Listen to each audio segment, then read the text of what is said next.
hello to you all. Thanks for coming back. Today I'm in the woods. It's like, let's get out to a local location. And it's so local, all I brought is the gimbal camera on its tripod and my SLR or DSLR.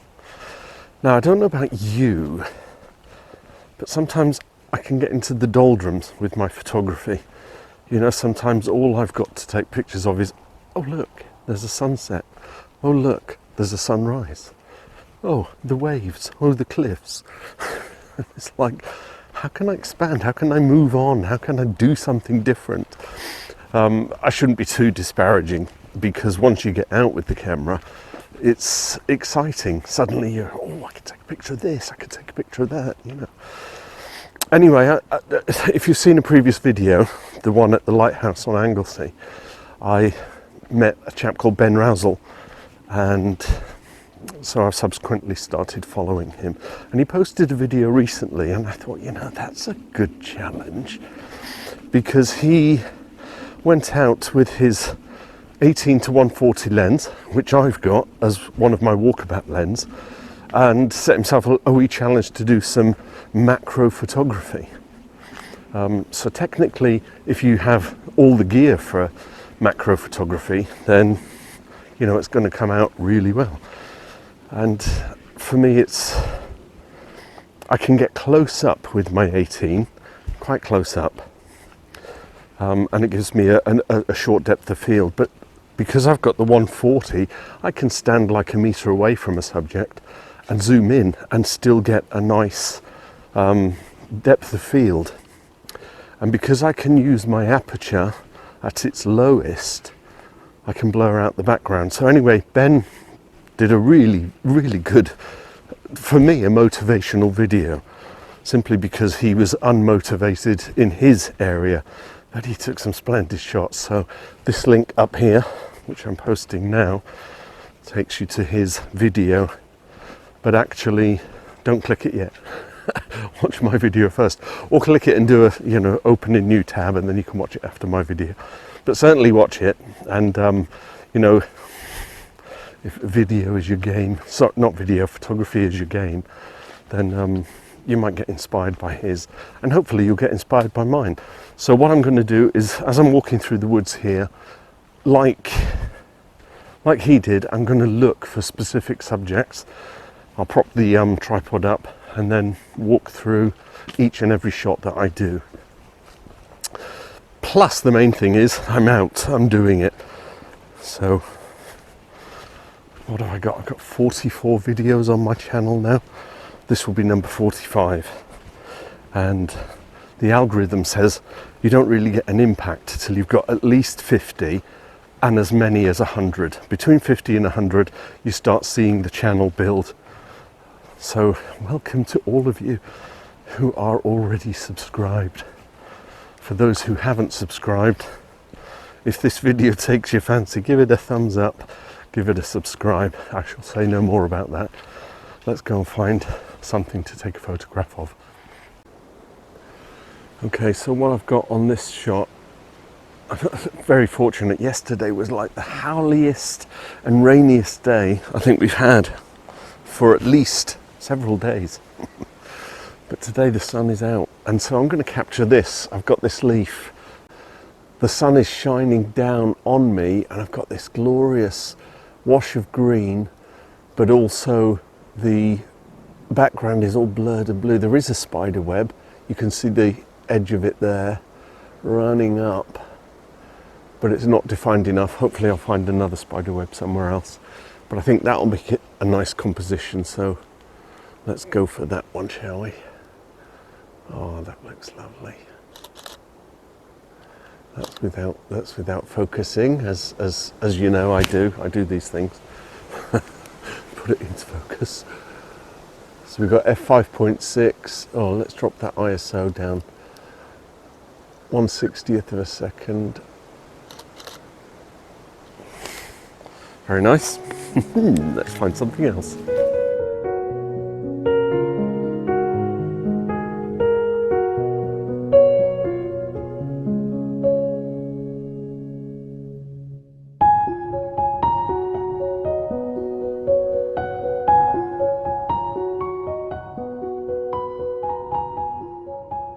So we're in October. Autumn's kind of hit, but I guess because we're so far south in the UK, nothing's gone brown yet. It's still all lush and green. But I've just walking past this kind of bush hedge, and I saw this glorious butterfly. Would you call it an admiral? I don't know. But the female, very kind of moth-like colours. So let's see how close I can get before scaring the thing off. We'll push the ISO, the aperture down as far as this lens will permit, and I'll see how close I can get in.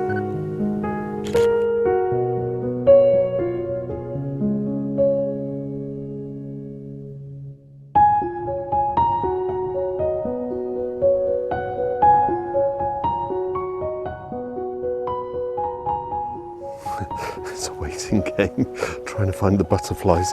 Butterflies in October, is that bizarre or what? Come on, where are you? Okay, there he is. I'll take a quick shot. See if I can get it without disturbing him. It wouldn't focus.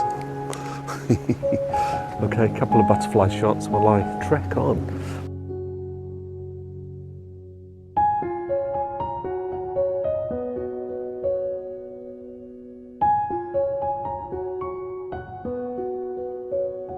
I got two of the butterfly anyway, the male and the female, so that's two more shots in the bag. Let's walk on. So what I want to do is just give you a quick overview of what I perceive to be macro photography if I'm using my 18 to 140. I don't have a macro lens, I don't have any prime lenses. Kind of doesn't inspire me, prime lenses. People keep saying, oh, you must have, you must get. But for the photography that I take, it's kind of uninspiring because I want to be here, then I want to be there, and I want to zoom in and ooh. It's like spur of the moment, how close can I get? But if I'm 18, 15, a 50mm prime, a 24mm prime, whatever prime it is, I feel I'm restricted simply because I don't go out to take that kind of photography. So anyway, I've got this leaf, I don't know if you'll see it here. I will if you do that. I've got this leaf, it's got its brown spots. So if I set it at 18mm, and I'm going to go into the live view, you'll see what I'm talking about here. You'll see I get the leaf, but actually at 18mm, zooming right in, I can be as close as I can at 18mm. If it focuses, yeah, it's focused. But everything in the background is actually kind of still in focus, and I'm at the lowest f-stop I can get, 3.5. But if I pull back, just like that, and then zoom in, my depth of field changes, and I get all this blurred background. And I get a photograph like that. And that to me is like, well, because I've got the power, and that was at about 50, 60mm. In fact, let me have a look. That was 56mm. Could have used a prime lens. As we say, I don't know prime lenses, but you see what I'm coming from. I can use the wide angle at 18, but actually stepping back half a meter here and then zooming into the subject, oh, it really blows the background out. It's so out of focus. Let's do it without the live view. And actually looking through the eyepiece, I can see what I'm looking at now because the sun was right in my eyes. So that's what I perceive to be macro photography from my standpoint. I can, not be so close to the subject. Can you center gimbal thing? I don't have to be so close to the subject. I can be anything from 50, 70, 100. In fact, I was looking online this morning and it was suggesting that an ideal macro lens is 100mm, 90 to 100 to 110. And I'm thinking to myself, well, I've got it all in my walkabout lens. So I'm quite inspired actually, because I can do macro photography. Thanks, Ben, giving me the inspiration here, because I'd kind of exhausted all the things I've been doing lately. And I want to create new content. And yes, I'm not teaching you all what to do here, but I am displaying techniques that perhaps you haven't tried yet, or you actually know a better way, and you can tell me. I'm always up for hints and tips and suggestions, and I don't think there's anything wrong in borrowing someone else's ideas, because you don't emulate and copy, you are inspired and you go out and you do your own thing with that information that you've gleaned. We're getting out of breath now. Right, I'm going to look for a couple of more subjects. Don't want this video to drone on and on without actually showing you photographs, because that's what I like to do with my videos. But as you can see, this woodland is not really that inspiring. It's just, you've seen me do videos here on many occasions, and it's just a public footpath through an unkept woodland that all have the same trees with ivy growing on them and just like shoots coming up. Can I find a subject that isn't a leaf? So I'll keep trekking, and we'll set up the tripod when I find something to take a picture of. So yeah, just saw a squirrel running through, and that was wonderful, but I'm not here to do squirrels. It's such an uninspiring woods. We've got the birds of prey making their noises at the top of the trees, and they flip between this woods and the woods across the fields. And I've seen the squirrel. I've seen this thing. See it? Oh, just coming up in the middle of the path. Just another example of nature taking over. Come on, focus. Track me. No face detection, it says. I can assure you there's a face here. So what I've got down here, and it will be a case of just waiting for the sun to peek through, but the first hint of autumn from where I am. I've got these brown leaves, dead leaves, along with the sapling coming up. So there's sapling here. I love how nature has a way. So I might be able to take a picture of this just with the sun coming through. Can I focus for you? No, am I too close? Oh, did you hear the bird of prey? So yeah, a couple of shots of this thing and the leaves with the right light. I'll leave you with those, and then I'll track on. I'm nearly at the end of the woods now. There really hasn't been anything to catch me. I've not seen any spider webs. I was hoping to see spider webs and a spider, but that might be for another occasion. There's not even any berries or anything. Anyway, here's a couple of shots.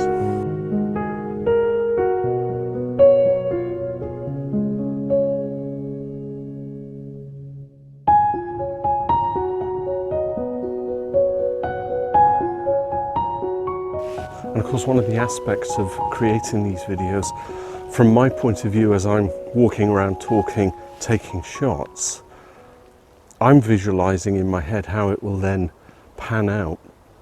And what I perceive to be, oh, well, this is just a shot, isn't it? It's a leaf, it's a different colour. I've got this yellow leaf sitting out against the green leaves. Not particularly in focus there. But what I'm saying is that I'm perceiving how the outcome will look. And this is more video editing than taking photographs, but I'm already thinking I'll have some nice piano music, I'll pan the picture with the leaf coming in, and then I'll zoom out, that kind of thing. So let me take a picture of this leaf. So, let's bump the ISO up. We like bumping ISO up, don't we? Sun is shining on it. It's a lovely yellow leaf against the green. Another shot just for good measure. Too bright. Drop that ISO down. Yeah, that will do. And so you'll get this shot with some nice music. See how I'm visualizing it?